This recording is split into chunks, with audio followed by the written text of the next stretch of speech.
दोस्तों इस वीडियो में हम जनरल साइंस में यांत्रिकी पढ़ेंगे। यांत्रिकी को हम इंग्लिश में कहते हैं मैकेनिक्स। जनरल साइंस में यांत्रिकी काफ़ी इंपॉर्टेंट टॉपिक है, काफ़ी इंपॉर्टेंट चैप्टर है। इसे इंग्लिश में हम मैकेनिक्स कहते हैं। इसमें देखिए छोटे छोटे टॉपिक्स आते हैं, इन्हें आपको पता होना चाहिए इनके बारे में। अगर आप साइंस पढ़ते हैं तो आपके लिए बिल्कुल ये जनरल सी नॉलेज है, जनरल नॉलेज समझ लीजिए आपके लिए इसे। तो यहाँ पर देखिए द्रव्यमान, बल, वेग, त्वरण, विस्थापन, कार्य, ऊर्जा, संवेग, गति के नियम, इनके बारे में हम इसमें पढ़ने वाले हैं और ये बहुत ही आसान है। तो सबसे पहले हम बात करते हैं दोस्तों द्रव्यमान की। इंग्लिश में हम इसे मास कहते हैं। तो द्रव्यमान क्या होता है? देखिए हम किताबी भाषा की बात नहीं करेंगे, मैं आपको प्रैक्टिकली बताऊंगा। प्रैक्टिकली आप इसे ठीक से समझेंगे और थोड़ा बहुत आप अपना लॉजिक लगाइए। किताबों में तो अभी तक आपने पढ़ा होगा, लेकिन जनरली आपको पता होना चाहिए कि ये होता क्या है। ठीक है, तो होता क्या है द्रव्यमान? देखिए द्रव्य का जितना परिमाण को हम इंग्लिश में मैग्नीट्यूड्स कहते हैं। तो द्रव्य का जितना परिमाण किसी वस्तु में होता है वो उस वस्तु का द्रव्यमान होता है। मतलब जो भी मटेरियल वस्तु के अंदर होता है वही उस वस्तु का द्रव्यमान होता है। और दोस्तों द्रव्यमान कभी भी परिवर्तित नहीं होता है। जो भार होता है उसमें परिवर्तन आ जाता है, लेकिन द्रव्यमान में कभी भी परिवर्तन नहीं आता है। तो भार क्या होता है? भार और द्रव्यमान में अंतर क्या होता है? देखिए भार वो होता है, पृथ्वी जिस ताकत से, जिस आकर्षण बल से किसी वस्तु को अपनी ओर खींचती है वो उस वस्तु का भार होता है। मान लीजिए आप में 50 किलोग्राम वजन है, तो 50 किलोग्राम वजन आपका पृथ्वी पर है। ठीक है, यही इसका द्रव्यमान है। लेकिन जब आप चंद्रमा पर जाओगे तो 50 किलोग्राम आपका वजन नहीं रहेगा, लेकिन द्रव्यमान आपका 50 किलोग्राम ही रहेगा। मतलब द्रव्यमान कहीं भी, पूरे ब्रह्मांड में आप कहीं भी चले जाइए, द्रव्यमान में परिवर्तन नहीं आएगा। ठीक है, अगर आपका देखिए यहाँ पर 6 किलोग्राम वजन है तो मून पर जाकर वो कितना होगा? 1 किलोग्राम के लगभग होगा वो, मतलब 6 गुना कम हो जाता है। ठीक है, तो भार और द्रव्यमान में आप अंतर समझ रहे होंगे। इसके फॉर्मूले भी मैं आपको बताऊंगा आगे। देखिए किसी वस्तु या पिंड में जितना ज़्यादा द्रव्यमान होता है वो किसी दूसरी वस्तु को उतनी ही ताकत से, उतनी ही ज़्यादा आकर्षण बल से अपनी ओर खींचती है। कहने का मतलब ये है, पृथ्वी ये है तो चंद्रमा बहुत छोटा है इसके मुकाबले, तो इसमें ज़्यादा द्रव्यमान है, इसमें कम द्रव्यमान है। तो इसीलिए यहाँ पर हमारा ज़्यादा वजन है, ज़्यादा भार है, और यहाँ पर हमारा बहुत कम है। लेकिन द्रव्यमान हर जगह सेम ही है। ठीक है, तो इसे आप समझ रहे होंगे। और दोस्तों भार जो होता है, भार वो होता है W बराबर mg। m यहाँ पर मास है और g होता है गुरुत्वीय त्वरण। अभी मैं आपको त्वरण के बारे में भी बताऊंगा, तो यहाँ पर मैं आपको ये भी समझा दूंगा कि गुरुत्वीय त्वरण क्या होता है। ठीक है, तो अभी आप इतना समझ लीजिए। तो कहीं भी अगर आपको डाउट आ रहा है तो कमेंट करके ज़रूर पूछिए, मैं उसका जवाब ज़रूर दूंगा आपको, कहीं भी अगर आपको डाउट आ रहा है। ठीक है, अब नेक्स्ट हम पढ़ते हैं बल। बल क्या होता है? इंग्लिश में हम इसे फोर्स कहते हैं। तो देखिए जो किसी वस्तु में परिवर्तन ला दे, यहाँ परिवर्तन से मतलब है किसी वस्तु के आकार में परिवर्तन ला दे या उसकी दिशा में परिवर्तन ला दे, मतलब किसी भी प्रकार से अगर वस्तु में आप परिवर्तन ला रहे हो तो समझ लीजिए वो बल है। दोस्तों इसका फॉर्मूला होता है F बराबर ma। तो ये कहाँ से आया? तो गति का द्वितीय नियम मैं आपको अभी आगे बताऊंगा। ये देखिए यहाँ पर गति के नियम है, इसमें हम इसके बारे में भी डिस्कस करेंगे। तो ये गति का द्वितीय नियम होता है। अगर देखिए आपको किसी का भी फॉर्मूला पता है तो उसका मात्रक भी आप बहुत आसानी से पता लगा सकते हैं। जैसे कि F बराबर ma है, तो m क्या है यहाँ पर? मास। द्रव्यमान का मात्रक कितना होता है? मैंने आपको यहाँ बताया नहीं था। द्रव्यमान को का मात्रक, ऐसा ही मात्रक यहाँ पर किलोग्राम होता है। ठीक है, तो बल का मात्रक कितना होगा? इसके लिए आपको m का मात्रक पता होना चाहिए, मतलब द्रव्यमान का मात्रक पता होना चाहिए, और a का मात्रक पता होना चाहिए, मतलब त्वरण का मात्रक पता होना चाहिए। यहाँ पर a क्या है? त्वरण। त्वरण को इंग्लिश में हम एक्सेलरेशन कहते हैं।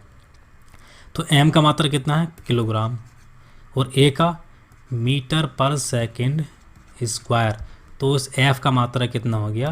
किलोग्राम मीटर पर सेकंड स्क्वायर। और दोस्तों इस बल के बारे में बताया था न्यूटन ने। ठीक है, न्यूटन ने ही इस फॉर्मूले को बनाया था, तो इसीलिए इसके मात्रक को हम न्यूटन भी कहते हैं। इसे भी आप याद रखें, ऑप्शन में न्यूटन भी आ सकता है और किलोग्राम मीटर पर सेकंड स्क्वायर भी आ सकता है। तो मैं आपको इसके एक दो एग्जाम्पल बताता हूँ। देखिए अगर स्थिर रखी हुई फुटबॉल को कोई खिलाड़ी लात मारकर इसे गतिशील अवस्था में ला देता है, तो ये भी एक बल का उदाहरण है। मतलब आप इस पर बल लगा रहे हो और गतिशील अवस्था में ला रहे हो, तो ये बहुत अच्छा बल का एग्जाम्पल है। और इसी तरीके से देखिए कोई अगर लोहे की छड़ है और इसे आप मोड़कर इस तरीके से इसे मोड़ देते हो तो ये भी एक बल का उदाहरण है, मतलब आप इसे बल लगाकर इसे मोड़ पा रहे हो। तो ठीक है, इस तरीके से आप बल को समझ सकते हैं। इसका फॉर्मूला आप ज़रूर याद रखें। फॉर्मूला मैं अभी आगे भी आपको बताऊंगा, गति के नियम में भी फॉर्मूले से क्या होता है। देखिए आपके मात्रक भी याद हो जाता है, तो इसका ऐसा ही मात्रक किलोग्राम मीटर पर सेकंड स्क्वायर है। इसी तरीके से आपको इन सभी के फॉर्मूले पता होना चाहिए, ठीक है। तो दोस्तों हमने द्रव्यमान पढ़ लिया, बल पढ़ लिया, अब हम बात करते हैं विस्थापन की, क्योंकि वेग को समझने के लिए पहले हमें विस्थापन भी समझना पड़ेगा। तो विस्थापन क्या होता है दोस्तों, इसे इंग्लिश में हम डिस्प्लेसमेंट कहते हैं। तो देखिए विस्थापन की परिभाषा क्या है, बहुत आसान परिभाषा है इसकी, बहुत आसान है ये टॉपिक। तो किसी वस्तु द्वारा चली गई न्यूनतम दूरी को विस्थापन कहते हैं, ठीक है। अब इसे हम समझते हैं। देखिए मान लीजिए आप यहाँ पर हो किसी पॉइंट ए पर, आपने यहाँ से चलना आरंभ किया और आप घूमते हुए इस तरीके से कहीं भी घूमते हुए आप यहाँ पहुँच जाते हो, ये है पॉइंट बी। तो आपकी चली गई दूरी तो ये होगी, जहाँ जिस रास्ते से आप जाओगे वो आपकी दूरी होगी। लेकिन विस्थापन क्या होगा, न्यूनतम दूरी यहाँ पर क्या है, न्यूनतम सीधी जो डिस्टेंस है आपकी वो है ये वाली, यहाँ से यहाँ तक आपका विस्थापन है, ठीक है। मान लीजिए यहाँ से यहाँ तक आप घूमकर 20 किलोमीटर भी चलते हो, 20 किलोमीटर, और यहाँ से आपकी डिस्टेंस है केवल 2 किलोमीटर, तो आपका विस्थापन कितना होगा, केवल 2 किलोमीटर, ना कि 20 किलोमीटर। जो 20 किलोमीटर ये आपकी दूरी है, चली गई दूरी, और 2 किलोमीटर है यहाँ पर ये आपका विस्थापन। तो विस्थापन में देखिए दिशा भी शामिल होती है, मतलब हम ये कहेंगे कि ए से बी की ओर जो विस्थापन है इसमें दिशा भी इंक्लूड है। तो 2 किलोमीटर ए से बी की ओर विस्थापन हो गया, ठीक है। अब जिसमें दिशा भी शामिल होती है वो होती है सदिश राशि। अब सदिश राशि क्या होती है, सदिश, अदिश, इन्हें भी हम समझेंगे। तो इसके लिए मैं आपको एक एग्जाम्पल और बताता हूँ पहले। मान लीजिए देखिए एक सर्किल है, इसमें यहाँ पर हो आप, ठीक है, यहाँ पर आपने चलना शुरू किया और आप यहाँ पहुँच जाते हो। ये एक सर्किल है और ये सीधा इसका एक व्यास है, ठीक है, डायमीटर। तो यहाँ से यहाँ की जो आपकी दूरी होगी वो आपका विस्थापन होगा, और ये वाली जो डिस्टेंस होगी ये आपकी चली गई दूरी होगी। अगर आप यहाँ से ही चलना शुरू करते हो और दोबारा लौट कर यहीं आ जाते हो, मतलब जहाँ से शुरू किया आपने यहीं आ गए, तो इसका मतलब आपका विस्थापन कितना हो गया, 0 हो गया। तो इस तरीके से आप विस्थापन को समझ सकते हैं। तो हम सदिश और अदिश को भी समझ लेते हैं। देखिए इसमें दिशा शामिल हो रही थी, मतलब हम इसमें ये भी कह रहे थे कि ए से बी की ओर कितना विस्थापन हुआ, 2 किलोमीटर। ऐसा नहीं कह रहे थे कि ए और बी के बीच कितनी दूरी है, 2 किलोमीटर। हम ये कह रहे थे ए से बी की ओर विस्थापन 2 किलोमीटर हुआ। तो इसे हम ऐसे लिखेंगे, ए बी, इसे कहते हैं वेक्टर। तो हम वेक्टर भी लिखेंगे ऊपर। तो ए बी बराबर 2 किलोमीटर। तो 2 किलोमीटर ए से बी की ओर डिस्टेंस हो गई, डिस्प्लेसमेंट हो गया। तो ये है सदिश राशि। अब अदिश राशि क्या होती है, देखिए अदिश राशि में बिल्कुल दिशा बिल्कुल शामिल नहीं होती है। जैसे कि देखिए द्रव्यमान है, इसमें दिशा से कोई मतलब नहीं है, इसमें डायरेक्शन मतलब देखी ही नहीं जाती है। इसमें केवल ये देखा जाता है कि द्रव्यमान कितना है, ऐसा नहीं देखा जाता कि इससे इस दिशा में द्रव्यमान कितना है। तो इसमें तो केवल हमें द्रव्यमान से मतलब रहता है, इसमें केवल मैग्नीट्यूड से मतलब रहता है, ठीक है। तो ये अदिश राशि हो गई। जिसमें दिशा शामिल है वो सदिश राशि है। सदिश राशि को इंग्लिश में हम वेक्टर क्वांटिटी कहते हैं, और अदिश राशि को हम कहते हैं इंग्लिश में स्केलर क्वांटिटी। तो ये बहुत इंपॉर्टेंट है, इसके कई सारे क्वेश्चन मैं आपको टेस्ट में कराऊंगा, जिसमें हम थोड़ा और डिटेल में जानेंगे। अब देखते हैं नेक्स्ट। तो ये हमने कवर कर लिए हैं। अब बात करते हैं हम वेग की। वेग क्या होता है, वेग को हम इंग्लिश में कहते हैं वेलोसिटी। तो इसकी डेफिनेशन क्या होती है, देखिए एक इकाई समय में चली गई दूरी को हम वेग कहते हैं। एक इकाई समय का मतलब है एक यूनिट टाइम। तो यहाँ पर यूनिट टाइम हो सकता है 1 सेकंड भी, 1 मिनट भी, और 1 घंटा भी। अब इसमें परिभाषा की अगर हम इसकी बात करें तो इसकी परिभाषा क्या होती है, विस्थापन परिवर्तन की दर को हम वेग कहते हैं, या फिर इकाई समय में किसी वस्तु द्वारा तय किया गया विस्थापन को उस वस्तु का वेग कहते हैं। अब देखिए इसमें विस्थापन भी शामिल है। तो विस्थापन क्या कैसी राशि थी, सदिश राशि थी। तो ये भी एक सदिश राशि होगा, तो वेग भी एक सदिश राशि होगा, ठीक है। आप किस दिशा में कितनी स्पीड से चल रहे हो, अगर मान लीजिए देखिए स्पीड में दिशा शामिल नहीं होती है, अगर आप स्पीड में दिशा भी शामिल कर देते हो तो वो वेग होगा, वेलोसिटी होगी। तो इसकी परिभाषा से ही आप इसका फॉर्मूला बना सकते हो। तो इसका फॉर्मूला होता है वेग बराबर विस्थापन अपॉन समय अंतराल, या हम समय कह सकते हैं सीधे, कितने समय में कितना विस्थापन तय किया, ठीक है। तो विस्थापन का मात्रा कितना होता है, मीटर, तो ऐसा ही मात्रक विस्थापन का मीटर होता है और समय का सेकंड होता है। देखिए समय का SI या MKS दोनों में इसका मात्रक सेकंड ही होता है। तो वेग का मात्रक कितना हुआ, मीटर पर सेकंड, ये वेग का मात्रक होगा, इसे याद रखें। तो मैंने पहले भी आपको बताया, अगर आपके फॉर्मूला याद है तो मात्रक को याद करने की ज़रूरत नहीं है आपको, मात्रक ऐसे ही बन जाता है फॉर्मूले से, ठीक है। तो अब हम बात करते हैं त्वरण की। इसे इंग्लिश में हम एक्सेलरेशन कहते हैं। तो ये क्या होता है, देखिए वेग परिवर्तन की दर को हम त्वरण कहते हैं। वेग परिवर्तन की दर को, वेग में कितना परिवर्तन आया उसकी दर को, और वेग क्या था, विस्थापन परिवर्तन की दर। त्वरण क्या है, वेग परिवर्तन की दर। तो इसे आप याद रखें। तो इसे हम ठीक से समझते हैं। देखिए मान लीजिए आप किसी पॉइंट A पर हो और यहाँ पर आपकी स्पीड है 20 मीटर पर सेकंड, ठीक है। और 1 सेकंड बाद आप पॉइंट B पर पहुँच जाते हो, यहाँ पर आपकी स्पीड होती है 40 मीटर पर सेकंड। ये वेग है आपका, यहाँ पर आपका वेग हो जाता है 40 मीटर पर सेकंड, और शुरू में जो आपका वेग था 20 मीटर पर सेकंड था। देखिए इनिशियल वेलोसिटी जो होती है, शुरू का जो प्रारंभिक वेग होता है, उसे हम u से दिखाते हैं। तो u बराबर क्या है यहाँ पर, 20 मीटर पर सेकंड, और इसे दिखाते हैं हम, जो लास्ट वाला वेग होता है उसे b से दिखाते हैं। तो ये कितना है, 40 मीटर पर सेकंड।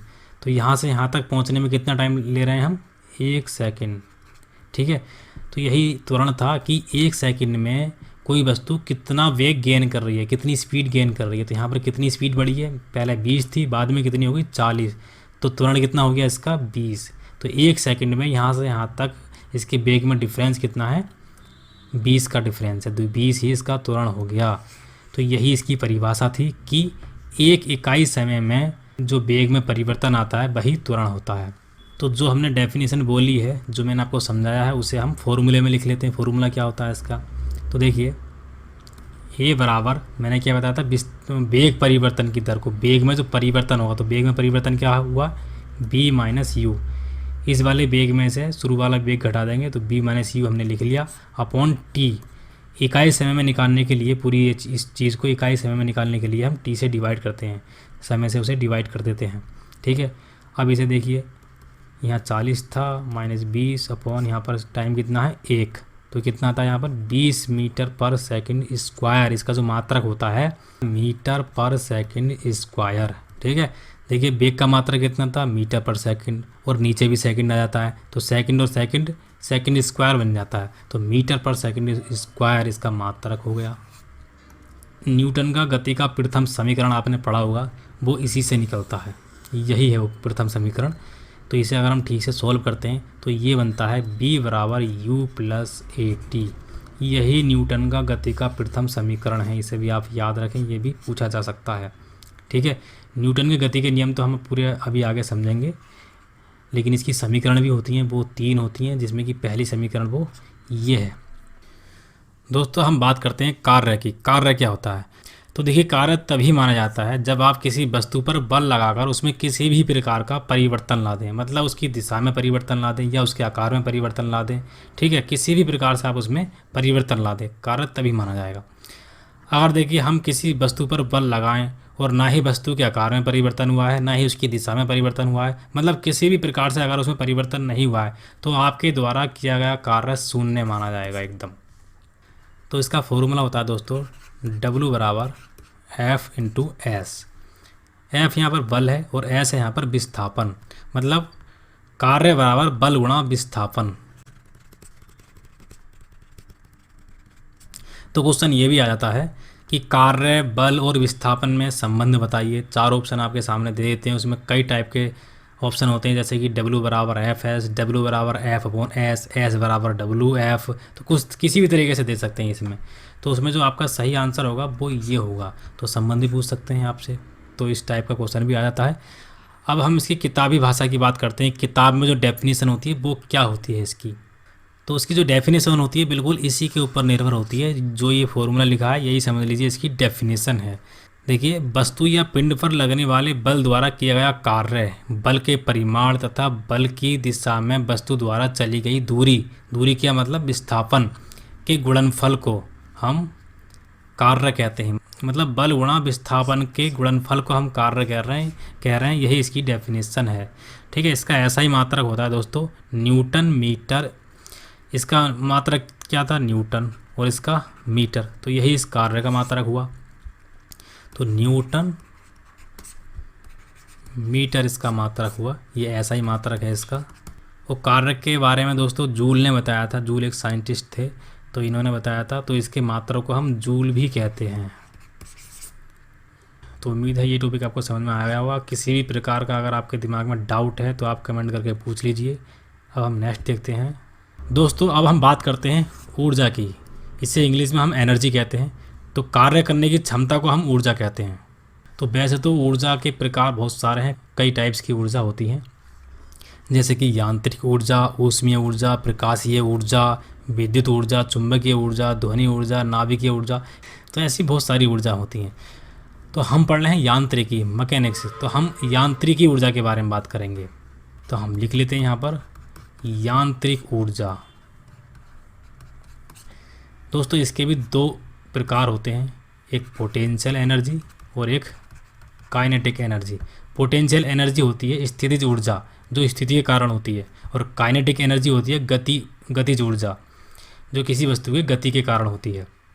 तो अगर हम डेफिनेशन की बात करें तो पोटेंशियल एनर्जी मतलब स्थितिज ऊर्जा की डेफिनेशन होगी, किसी वस्तु की स्थिति के कारण कार्य करने की जो क्षमता होती है उसे स्थितिज ऊर्जा कहते हैं। वहीं अगर हम काइनेटिक एनर्जी की बात करें, मतलब गतिज ऊर्जा की बात करें, तो किसी वस्तु की गति के कारण जो कार्य करने की क्षमता होती है उसे गतिज ऊर्जा कहते हैं। और इसे भी आप नोट कर लीजिए, विराम अवस्था में रखी हुई किसी वस्तु में केवल स्थितिज ऊर्जा होगी, ठीक है, लेकिन गतिमान वस्तु में ये दोनों ऊर्जाएं होंगी। अगर कोई वस्तु गति कर रही है तो उसमें पोटेंशियल एनर्जी होगी और काइनेटिक एनर्जी भी होगी, लेकिन वायु में केवल काइनेटिक एनर्जी होती है। वायु जो गतिमान अवस्था में होती है तो उसमें केवल काइनेटिक एनर्जी होती है, उसमें पोटेंशियल एनर्जी नहीं होती। तो वायु में केवल काइनेटिक एनर्जी होती है। इसका क्वेश्चन भी है एक आगे, मैं आपको आगे बताऊंगा। देखिए हम पोटेंशियल एनर्जी के बारे में बात करते हैं। अगर m द्रव्यमान की कोई वस्तु h ऊंचाई पर है तो उसकी स्थितिज ऊर्जा पोटेंशियल एनर्जी होगी mgh। यहाँ पर mg वस्तु का भार है, मतलब भार और उसकी हाइट के गुणनफल को हम पोटेंशियल एनर्जी कहते हैं, यही इसका फॉर्मूला है। अब बात करते हैं हम काइनेटिक एनर्जी। तो m द्रव्यमान की अगर कोई वस्तु b वेग से गतिमान है तो काइनेटिक एनर्जी क्या होगी, ये फॉर्मूले हैं इन दोनों के, हाफ mv²। यहाँ पर m वस्तु का मास है, द्रव्यमान है, और v वेलोसिटी है। अभी मैंने आपको बताया था हवाओं में, मतलब गतिमान हवा में केवल गतिज ऊर्जा होती है, काइनेटिक एनर्जी होती है। लेकिन इस काइनेटिक एनर्जी को, मतलब हवाओं की गतिज ऊर्जा को दूसरी ऊर्जाओं में कन्वर्ट किया जा सकता है। हवाओं की काइनेटिक एनर्जी को इलेक्ट्रिकल एनर्जी में कन्वर्ट कर सकते हैं या यांत्रिक ऊर्जा में कन्वर्ट कर सकते हैं, ठीक है। तो इस तरीके से क्वेश्चन में भी आ सकता है। तो अब हम बात करते हैं संवेग की। संवेग क्या होता है, ठीक है, बहुत आसान है ये।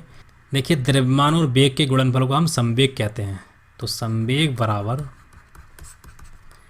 m/v, यही इसकी डेफिनेशन है और यही इसका फॉर्मूला है। तो इसका मात्रक क्या होगा, यहाँ पर m है मास, इसका मात्रक कितना होता है किलोग्राम, और b का मात्रक कितना होता है मीटर पर सेकंड।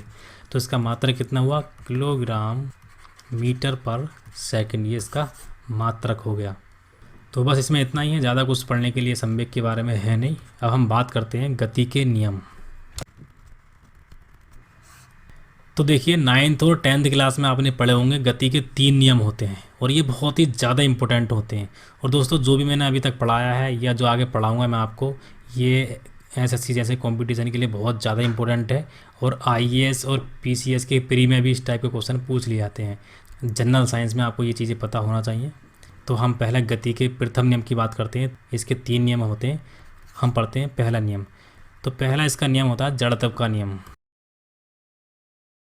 दोस्तों जड़त्व को हम इंग्लिश में इनर्शिया कहते हैं, लॉ ऑफ इनर्शिया हम पढ़ रहे हैं। तो इस नियम के अनुसार हर एक वस्तु अपनी अवस्था परिवर्तन का विरोध करती है। अवस्था परिवर्तन से मतलब है यहाँ पर अगर कोई वस्तु गतिमान अवस्था में है तो वो गतिमान अवस्था में ही रहने का प्रयास करती है, अगर कोई वस्तु विराम अवस्था में है तो विराम अवस्था में रहने का प्रयास करती है।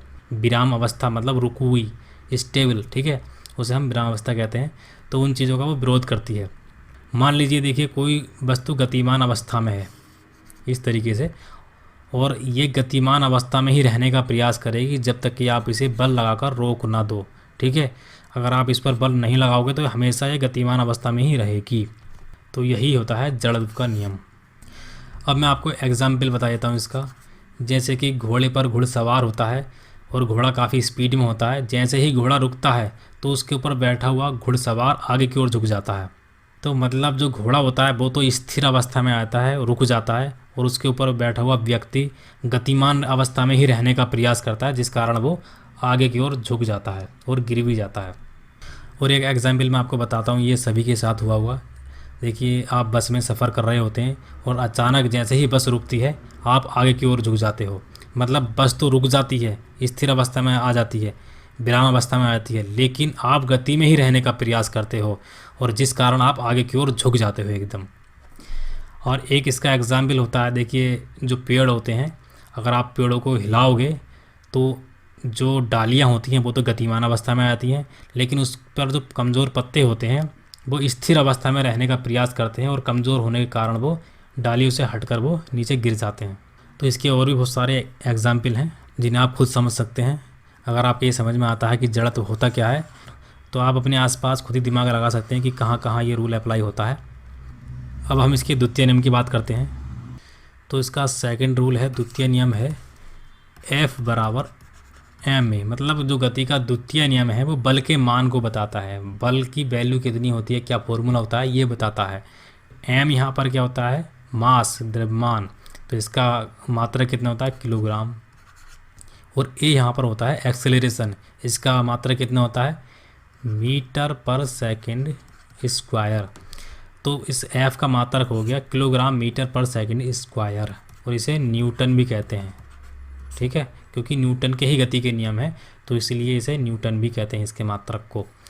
अब हम गति का तृतीय नियम पढ़ते हैं। तो ये बहुत ही ज़्यादा इम्पोर्टेंट है तृतीय नियम।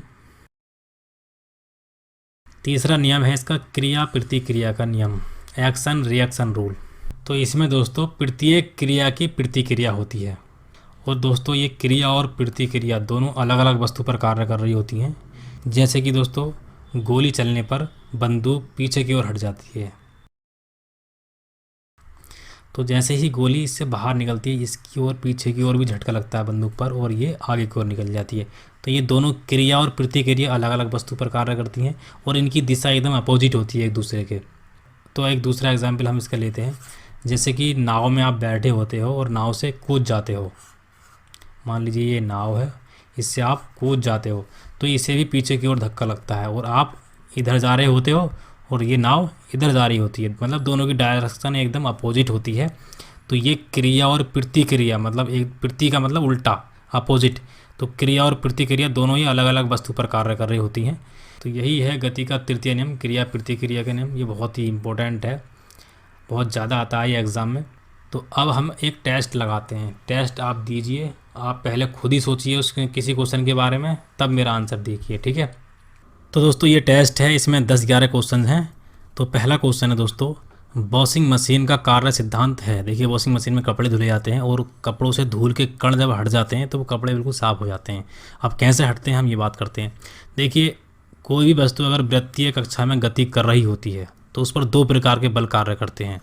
जैसे भी आप हाथ से कोई चीज़ पकड़कर घुमाते हो, मान लीजिए आप यहाँ केंद्र में खड़े हो और धागे में कोई चीज़ बांधकर आप उसे घुमा रहे हो, तो यहाँ पर आपके 2 बल कार्य करेंगे। एक अंदर की ओर आप खींच रहे होगे, तो जो अंदर की ओर होता है उसे कहते हैं हम अभिकेंद्रीय बल, सेंट्रीपिटल फोर्स।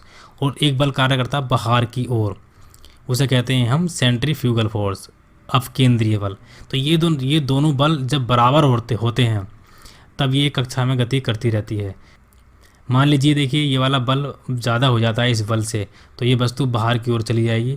अगर ये अभिकेंद्रीय बल ज़्यादा हो जाता है तो ये वस्तु अंदर की ओर आ जाएगी। जब वॉशिंग मशीन में कपड़े घूमते हैं तो उसके कण अपकेंद्रीय बल के कारण बाहर की ओर भाग जाते हैं, ठीक है, दूर हो जाते हैं कपड़ों से। तो इसका आंसर क्या होगा, अपकेंद्रण। अपकेंद्रण के कारण वो कपड़े धुल जाते हैं।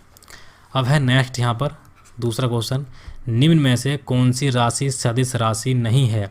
तो सदिश और अदिश के बारे में मैंने बता दिया। सदिश राशि को वेक्टर क्वांटिटी कहते हैं, अदिश को स्केलर क्वांटिटी कहते हैं। तो जिसमें दिशा शामिल होती है उसे सदिश राशि कहते हैं, जिसमें दिशा शामिल नहीं होती उसे अदिश राशि कहते हैं। तो देखिए इसमें दिया है सदिश राशि नहीं है।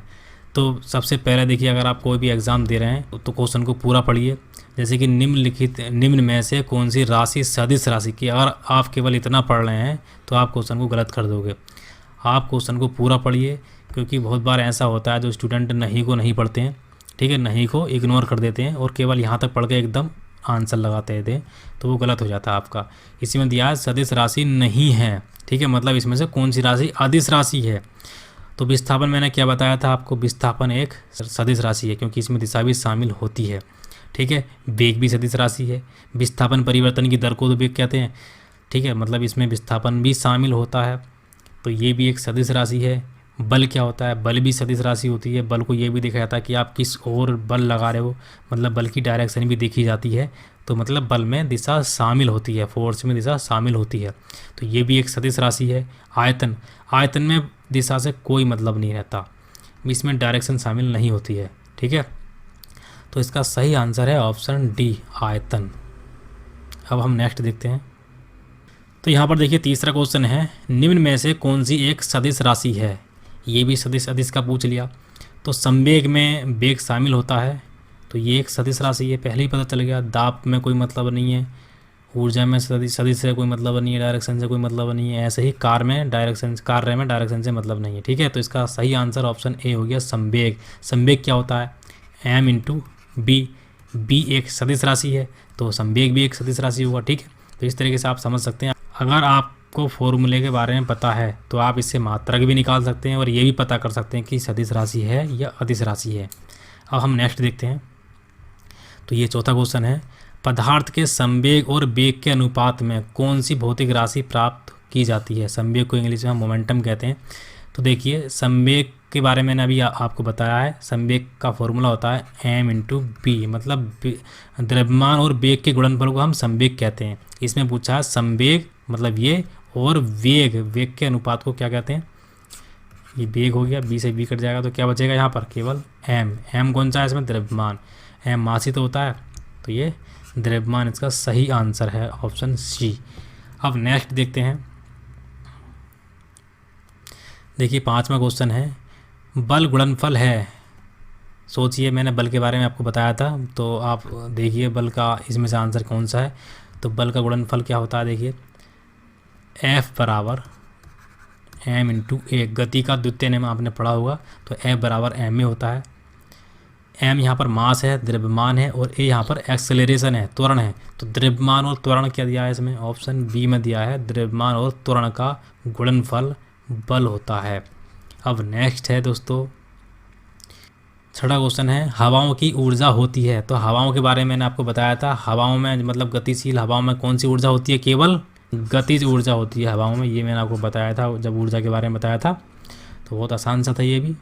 तो पहले आप खुद दिमाग लगाइए इन पर, फिर मेरे आंसर को देखिए, ठीक है। अब नेक्स्ट देखते हैं। ये सातवां क्वेश्चन है, एक ट्रेन जैसे ही चलना आरंभ करती है उसमें बैठे हुए यात्री का सिर पीछे की ओर झुक जाता है, इसका क्या कारण है। तो आप खुद सोचिए क्या कारण है। देखिए ट्रेन में आप बैठे होते हो और ये जैसे ही ट्रेन चलना शुरू करती है तो ट्रेन तो गतिशील अवस्था में आती है, लेकिन आप स्थिर अवस्था में ही रहने का प्रयास करते हो, इस वजह से आपका सिर पीछे की ओर हो जाता है। तो कौन सा रूल था वो, जड़त्व का नियम। और जड़त्व का भी कौन सा है, आप स्थिर रहने की कोशिश कर रहे हो तो स्थिरता का जड़त्व, ठीक है। तो ऑप्शन ए इसका ठीक है, स्थिरता का जड़त्व। तो गति के तीनों नियम आप बिल्कुल ठीक से पढ़ लीजिए, बहुत ही इंपॉर्टेंट हैं, इससे बहुत सारे क्वेश्चन पूछे जाते हैं। अब देखते हैं हम नेक्स्ट, आठवां, वायु शक्ति मतलब विंड पावर, ठीक है, में ऊर्जा का कौन सा रूप विद्युत ऊर्जा में परिवर्तित होता है। तो देखिए वायु में कौन सी ऊर्जा होती है, मैंने आपको बताया था। हवाओं में कौन सी ऊर्जा होती है, गतिज ऊर्जा होती है केवल, और गतिज ऊर्जा को हम इलेक्ट्रिकल एनर्जी में भी कन्वर्ट कर सकते हैं या यांत्रिक ऊर्जा में भी कन्वर्ट कर सकते हैं। तो इसका सही आंसर क्या है, ऑप्शन ए, इसकी गतिज ऊर्जा को इलेक्ट्रिकल ऊर्जा में कन्वर्ट किया जाता है। ठीक है, अब नेक्स्ट है 9वां क्वेश्चन है ये, सड़क पर चलने की अपेक्षा बर्फ़ पर चलना कठिन है क्योंकि। देखिए घर्षण का आपने नाम सुना होगा। घर्षण क्या होता है, देखिए अगर आप सड़क पर चल रहे होते हो तो आपके पैरों के और सड़क के बीच में जो घर्षण लगता है, ठीक है, जो बल लगता है जिस कारण आप चल पाते हो, वही घर्षण बल होता है। और ये दोस्तों जितने भी मैंने आपको बताए हैं अभी टॉपिक, ये ऐसे टॉपिक हैं जिनके बारे में एक एक टॉपिक के बारे में बहुत बहुत देर तक बात की जा सकती है। लेकिन हम कंपटीशन की तैयारी कर रहे हैं, कंपटीशन में मतलब एसएससी की तैयारी कर रहे हैं हम, तो एसएससी में हम ज़्यादा डिटेल में नहीं जाएंगे। तो इसका सही आंसर है ऑप्शन डी, बर्फ़ में सड़क की अपेक्षा घर्षण कम होता है। ठीक है, देखिए अगर आप बर्फ़ पर चलेंगे तो एकदम रपक जाएंगे और सड़क पर चलेंगे तो आप नहीं रपकेंगे, तो बर्फ़ पर आप चल नहीं पाते हो, तो मतलब घर्षण के कारण ही आप चल पाते हो, तो घर्षण वहाँ पर जीरो हो जाता है एकदम, और अगर सड़क होगी तो आप ठीक से चल पाओगे। तो इसका आंसर ऑप्शन डी है। अब देखिए 10वां क्वेश्चन है। 10वां क्वेश्चन है, एक व्यक्ति एक संवेदनशील तराजू पर खड़ा है, यदि वह गहरी सांस लेता है तो तराजू की रीडिंग घटेगी या बढ़ेगी, या कोई प्रभाव नहीं पड़ेगा, या ये सब वायुमंडल दाब पर निर्भर करेगा। तो देखिए बहुत ही बढ़िया क्वेश्चन है, खुद सोचिए, लॉजिक लगाइए आप अपना इसमें। तो इसका आंसर है दोस्तों ऑप्शन बी, घटेगी। देखिए आप संवेदनशील तराजू पर खड़े हैं, मतलब छोटी सी भी अगर आप में डिफरेंस आएगा आपके वजन में तो ये पढ़ लेगी एकदम। ठीक है, तो आप अगर गहरी सांस लेते हो तो मतलब बाहर की जो वायु होती है वो आपके अंदर जाती है।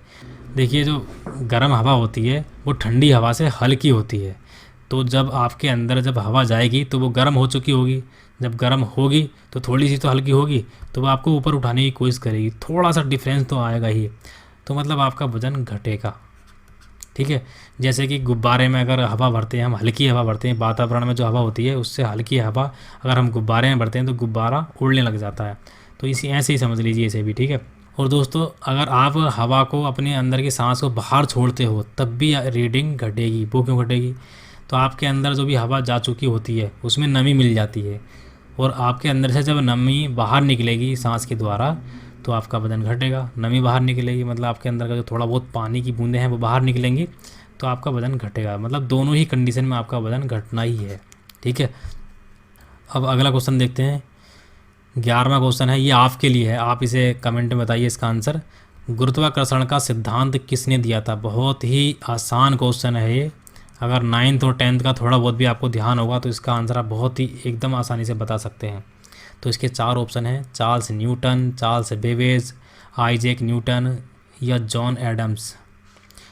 तो आप इसका आंसर दीजिए कमेंट में। तो दोस्तों अगर आपको ये वीडियो अच्छी लगी है तो इस वीडियो को लाइक कीजिए, और अगर आपने अभी तक हमारा चैनल सब्सक्राइब नहीं किया है तो इस चैनल को सब्सक्राइब करके बेल आइकन पर भी क्लिक कर दीजिए। बेल आइकन पर क्लिक करने से आपको नेक्स्ट वीडियो के नोटिफिकेशन प्राप्त होते रहेंगे। तो चलिए दोस्तों फिर मिलते हैं नेक्स्ट वीडियो में। Thank you.